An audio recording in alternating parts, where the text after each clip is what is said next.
Hey guys, in this video we're going to do RC Tires 101, and this is geared towards the new people. Those that have a lot of experience in the hobby already know all this stuff, but if you're new to the hobby, this video should help you understand what you're looking at and what you're trying to find when you go to replace the stock tires on your car.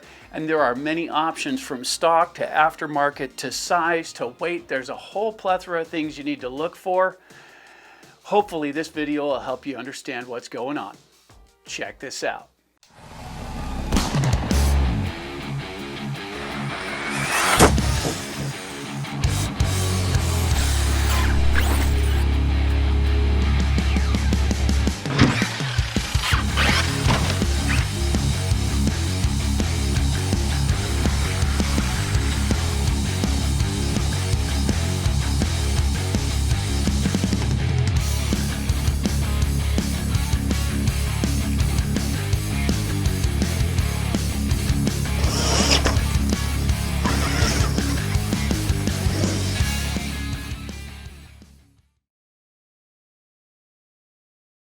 First off, let's get right into the basics of understanding how things are built in the factory. And for this one, we're going to use one of our older cars, and this is a Losi XXX. Okay, so it's a stadium race truck, and it's got all the light end stuff in it. It's got plastic chassis, but the important part is the distance between the wheels and the hinge pins. This is your distance here.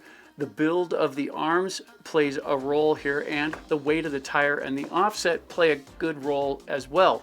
And if you can see this, I don't know if you can very well, but if you can see this, see how this swivels here? The farther out from the hinge pin you get, the more leverage this has against the hinge pin block. And that puts a lot of torque and pressure on it when you bump into things and whatnot. So when they build these cars, they figure how much weight they can carry out here, the size of the tire, the diameter, and how much can be transferred through here without breaking parts. If you take this, which is a pretty light wheel here, if you take this wheel off and put a heavy one in there, you compound that pressure, you can cause failure in the parts a lot easier, and that's not a good thing. But let's take that up a notch and let's take a look at a bigger car. Now this one's 8th scale, and this is Italian from Arma, and this is the EXB model. Look at the build of the arms. Now these are aftermarkets, but they're basically the same style of arm build, and they're much meatier because they carry a lot more weight. Now these are aftermarket tires, and that's not completely true. These are the tires off the Fire Team, and they're about the size of the Outcast tire. The weight is real similar as far as that goes. They are heavier than the stock arms for this, but they're the same arms that go on the Outcast. So as far as that goes, they are designed to carry this amount of weight, which makes this functional, and it changes the look of the car quite a bit. As far as the physics end of that goes, keep in mind, guys, that when you add weight, you add power to the components in motion, which can cause internal failure of the car. On top of that, there's gearing to consider. When you go from a tire that's this size, for example, to a tire that's this size, you see the difference in diameter? This changes the gearing of the car quite a bit over this one. So if the battery runs, let's say if you're running brush, this runs about 4 minutes on a charge for the old school batteries. You put something like this on there, you're going to lose a lot of run time because it takes more amperage to drive the larger tires. Weight for weight, this is a little bit heavier, so that also will suck up a little of the power to get all that weight back in motion, where this will spin up quickly because it weighs less and the diameter is smaller, which will give you more torque for that hole shot that you're looking for. So let's take a minute and talk about scale for a second, because that will directly affect hub size and the wheel size and all that stuff that goes for each car. So first you need to know what your car is, and what we have here, this is a 6S Typhon, and this is an Arma 8th scale platform car. And if you take the wheel off, you can see the hub in here, and this little hex right here on the inside. On this platform, it's 17 millimeter, which means you're going to need 17 millimeter hexes inside your wheels so that it'll mount on this. But alongside that, the bore size has to be the right size as well to fit over the actual threaded area. So when you put the tire on, it slides on neatly, but it's tight enough to where it can't shift when it's on the car. So that's really important to know your hex size, because the neat thing about the Arma stuff is, and it's not just Arma, but this is what we're using for our example here. The Arma stuff, if it's a 6S car, they're 17 millimeter. That's just how they do it. So the same hexes are kind of universal to all of them. This is a pavement tire. It's a little smaller, but it goes right on the same car. The offset's the same because it's basically built for that style of car. So this tire fits really well, but here's the odd part for you. This is a Creighton tire, and it's stock. This comes off the regular RTR version. It's big, but it'll go on the same car. Now, does it belong on there? Absolutely not. It does not belong on there, and here's why. Get this up close for you. It will fit the hub, right? So it'll go on. See, it'll go on there, but it's too close to the body. So when you turn the wheels, it's going to hit everything because these have a fairly short arm on them. And these are built for long arms like the Creighton or the Italian or the Outcast. That's just kind of how that works. And the offset plays a pretty good role in that too, because the wheels sit in different places depending on the offset. Check this out. As far as the offset goes now, it's a different thing altogether. And we're going to use the Italian again for this example. And we'll go ahead and just remove the one that's on it so you can see how this works out. So as you can see, this has the longer arms that all of this style platform has, but here's some Hobeo wheels and tires, and these are big monster truck tires. I can't remember what model this came off of, but it is 17 millimeters, so it'll go on. Now look at how far, there we go. See how far out that is from the body? That offset, which if you look in there, you can see how far in there that is. That's the offset, so it raises it up away from the body. If you're looking at it this way, it's way farther out from the body than, here we go. Let's use a standard Creighton tire now, and you can see the offset there. So when you put this one on it, see how much closer to the body it is?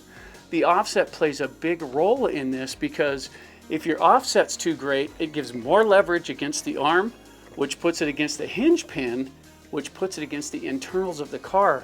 So putting the right offset on there makes a giant difference for how long things will run and how easily things can break. And there's definitely one more thing to consider when you're weighing this all out, and that is tread design. And there's a huge difference in tread designs, and here's just a small example of that. This is Italian 6S stock wheel and tire. This is an aftermarket here, and if you'll notice, it's kind of rounded on the top. It's got kind of a V-rib design, but it's blocked out. So this is a pretty good all-around tire. It works really good on the pavement because it leans a little when it goes into the corners, and when you're not in the dirt, that rounded bit really does help when you're like running in the driveway or out in the street. This one, on the other hand, is a little more squared off, which lends itself to running in the dirt. So this is two options just for the Italian. And I like them both. It just depends. The weight is real similar on the two, but the Italian will also run the Creighton tires, and these work really well as well, being that they have more mass to them and they're wider, and they grow. These grow quite a bit. So when you're in the air with the Italian, this gives you a lot more touchy control in the air, getting the brakes, getting the throttle on. It lets you get down on the wheels a little easier than with the stock ones. With the Creighton tires on it, it is completely possible to do repeatable backflips with the Italian, but if you're running the stock ones, it really doesn't have enough mass to get it over very easily, and it does become a problem. And on top of that, not all tires and wheels fit all cars. And I know we kind of touched on that, but these are the stock tires and wheels off of the Sen Racing Reaper. And this is a weird set, and it's got a couple of things that I'm not too pleased about. One, the hub diameter inside here is 23 millimeters. 23. That's really off the standard as far as I know. 23 is hard to find, and it has a really hard V-rib design, which runs over rolly rocks, doesn't dig down into them, so it makes it a lot more squirrely with these. And what we wound up doing there was we changed the hubs, the outdrive hubs, to 24 millimeters, and we milled out some X-Max tires and put those on them. And the X-Max tires are a little bit bigger, they weigh a little bit more, but the Reaper handled it okay. It wasn't a big issue. But inside here, there's little proprietary blocks that are inside of this, and this is the same. This is what Traxxas does, so these can't go on anything else. But with a little milling, we were able to get these on that car, and they work pretty well for that application. So when you're looking at your car, you have to know what your hub is. That's really important. You also don't want to increase the weight much, because the weight of the car is one thing. I mean, it's already designed to handle that weight, but when you add weight to the outside, it really does stress all those parts on the outside a lot more, and it does kill your battery life, because if you're driving a lot more weight than it's designed for, it's geared for the lighter tires. And so when you put the heavier ones on it, you'll probably have to change your gearing. And if you're not changing the size, you're just adding weight, you're not going to run as fast, because you have to move that extra mass with the motor that's designed to move less mass at a higher speed. So when you actually change that up on these kind of things, it's really detrimental to the car if you do that. I mean, look, it's a matter of nothing's free. If you add weight, you have to move that weight. It's pretty simple as far as that goes. Now, with the Losi DBXLE 2.0, it comes with, it's not in here, but it comes with more of a rounded truck style tire, but I found some that are pretty cool, and they're just about the same weight, but these have knobs on them, so they really dig good in the dirt. But what they also do is cause it to flip a little more, because these dig into the ground a little better, and when you get that weight going sideways, it can grab and cause the car to pitch. These do that a little bit, but the whole shot's impressive. And when you're at a dead stop and pin it, these things actually dig ruts, which is hard on the environment. So unless you're on a track surface or something like that, if you're running out in nature, these do leave damage behind. So it's something you have to be careful of there too. If you go out into an area that's pristine and you're running your car and you're digging ruts everywhere, pretty soon they're not going to let you do that anymore. So keep that in mind. So let's dig into the finer points of tread design for just a minute. And the tread that you choose says a lot about where you plan to run your car. And what it comes down to is we have a couple of options here. And what it is I raced for a long time, and we like to race on a clay type surface. There wasn't a lot of rolly rocks in it. It was really good, kind of like baseball diamond clay. And there was a lot of traction, but to do that, these fine pins, when the ground was kind of moist, you wet it down, let it sit for a little bit, these fine pins give you exceptionally good traction, and all the racers were running these because they were the best for that surface. However, if you take this particular design, run it out in the road for 5 minutes, this tire is junk. On the larger cars, this is another option. This one is the stock one from the Storm. That is a GS Racing 8th scale gas rig. And these have kind of squared off pins, and in their day, they actually worked pretty good. They were pretty good all around tire. But if you got on the track, people running these would dominate you. So let's take it up a notch, and we're still talking about the DBXLE here. And these are trenchers. These are great big tires, and they do fit on it, but they required modification to get it to do that. These are originally designed for the X-Max. These are Proline, so these are an aftermarket tire, but these weigh almost twice as much. Okay, they weigh almost twice as much. When we put it on there, it really killed the battery life. It didn't run nearly as long as it did without these on it. The offset is good, but the weight and the size of the tire was detrimental to runtime and basically playtime when it comes down to that. But the car is pretty brutal, and it held up to these okay as far as the arms go. It wasn't that bad. But just the sheer weight and size, I can only imagine the battery cost putting these on an X-Max, which is what they were designed to go on when I got them. We modified them to get them on the larger car. But if you put these on the X-Max, this would rip all kinds of things apart with small impacts. It wouldn't take a whole lot to just rip the arm off, break a bulkhead, all that stuff, because it's not designed to carry this kind of weight.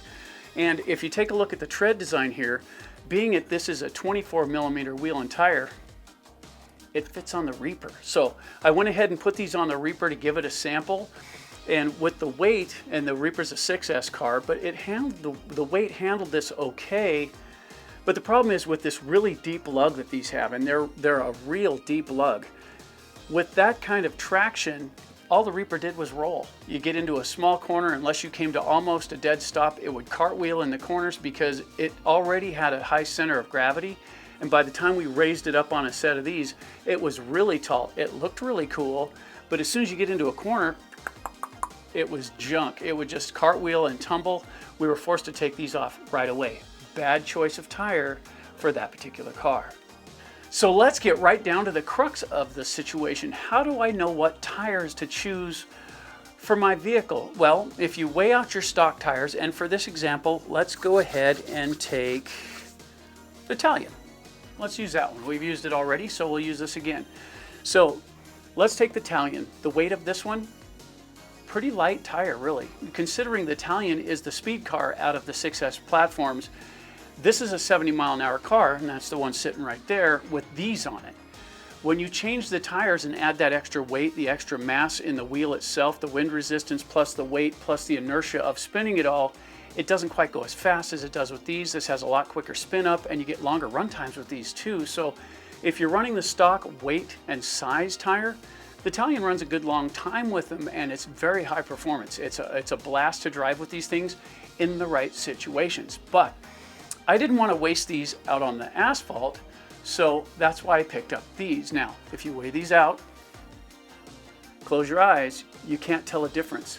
The weight on this one is the same. If you take a look, the diameter is really close to the same. So this is changing the tread pattern, not the weight, not the offset. See how the offset is the same between the two? So the offset's the same, the weight's the same, the width is the same. This is a direct replacement for this one, and this one has different applications. If you're gonna, like I say, if you're gonna run in the sidewalk, if you're gonna run out in front of the house on pavement of any kind, these will hold up a lot better, where it'll just shred the nubs on these and then they won't work in the dirt very well. So having a nice set of all-around tires for that was a good choice. I've done a lot of jumping with these. Like I say, it has the same mass, so it doesn't control that well in the air because there's not enough to really get the car to rotate. But for on the ground handling and speed, these are really good and they handle real well. So when you're looking for something to replace on your car, try to mimic the offset. You can make it a little wider, but remember, as wide as you make it, the more leverage it gives against the hinge pins, and the more damage you could incur on your car. So be real careful when choosing that. And that's something that a lot of people overlook, because it is really important to make sure that you don't overload those arms, or you're just looking at greater problems in the future. So before you go out and buy any wheels and tires, ask yourself this question: what am I going to use them for? That's the important thing. Are you buying them because they look good? If it's going to be a shelf queen, then get whatever you think looks killer, because it's not something that you're functionally going to use. But if you want the best performance for your vehicle, make sure you pick tires that suit the application. And what I mean by that is, if you're running on pavement, you want pavement tires, okay? It's that simple. And that sounded pretty silly because that's obvious. But surprisingly, people don't look at it that way a lot of the time. They go, I like the way that looks, that should be pretty cool, and they buy them. They don't care that this weighs more. This is really going to cut into things. And actually, when I put these on the Creighton, and that's what these are designed for, when I put these on the Creighton in the first place, I took it right out to the pavement because they're pavement tires, right? First thing I did was get on the brakes. I slid it about 60 feet on the asphalt on its top, because the inertia of these plus the gription that they get nosed it right over before I had a chance to set the brakes. And it just ruined the body right off the bat. It was disappointing, to say the very least. And if I'd have done my homework on that ahead of time, I'd have known that the extra mass gives you more control in the air. In other words, when you spin that weight, that gyroscopic action allows you to hit the brakes and bring the nose down, or throttle up and bring the nose up while in flight. That still applies on the ground, which means if you're rolling that weight and you pile on the brakes and stop those wheels, the inertia is going to try and lift the back of the car up, because it's just like being in the air. You hit the brakes, the nose comes down. Well, even when you're on the ground, when you hit the brakes, the nose dives, the tail end tries to come up in the air, and a lot of that has to do with the inertia of the tires has to go somewhere. When you hit the brakes, it has to transfer it to something, and it transfers it to the chassis. That's why the car rotates in the air. So if you add extra weight, you're going to have to pedal your brake back a little bit, or you're going to wind up on your nose. And we had an interesting thing about that. The X-Max with these are the stock tires for the X-Max. And when we take this thing out, and even in the On the oval track or on the dirt or the gravel, it didn't seem to matter. Loose dirt wasn't a problem. But if you get any kind of traction, the X-Max, unless you buy the add-on card for the radio, you really can't do much for the brakes. You have to do that on your phone in the application to change it. So this thing would nosedive every time you got on the brakes because they'd come on real hard right out of the factory, and you could get in and do some settings on the speed control and do all that changeover to get it to do that. But right out of the box, this will flip it right over the nose. And if you've seen the channel for any length of time, you've probably seen one flip in one of the trailers. That's a stock X-Max with stock tires on it. And all we did was hit the brakes. And over it came because the brakes hit so hard that this inertia has to go someplace, and it goes right into the chassis, which lifts the tail and gets it to roll over on the front. That's a tough deal. So the larger your tires, the more that will play a role in your handling of your vehicle.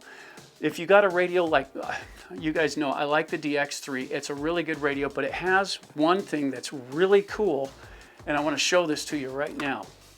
So on this particular radio, this knob right here, second one from the end, that's your brake control. And all you got to do is turn it down and adjust the brakes so it won't nose over. This is a great way to handle that situation. If you want to run larger tires that have more mass to them and you don't want it to flip it over forward when you get on the brakes, wheel your brakes down so it won't get that much grip. It'll still brake good, but it won't brake hard enough to flip your car on the top. That's a nice way to resolve that issue. There you go, guys, RC Tires 101, and we hope this bit of information helped. It's been a long time putting this together. We've really had to pay attention to things to see what causes what to do what, and we really enjoy sharing this kind of stuff with you. You know, if you haven't already, don't forget to subscribe, like, and share. It's awesome when you do, and we really like it around here as well. You know, it helps the community grow. We're here to pass on information that we've learned, but it is by no means the only explanation out there.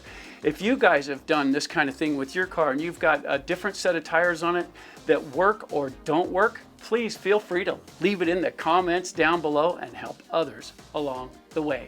Hey guys, I'm AJ with AJ Jam Studios saying, keep wrenching, guys.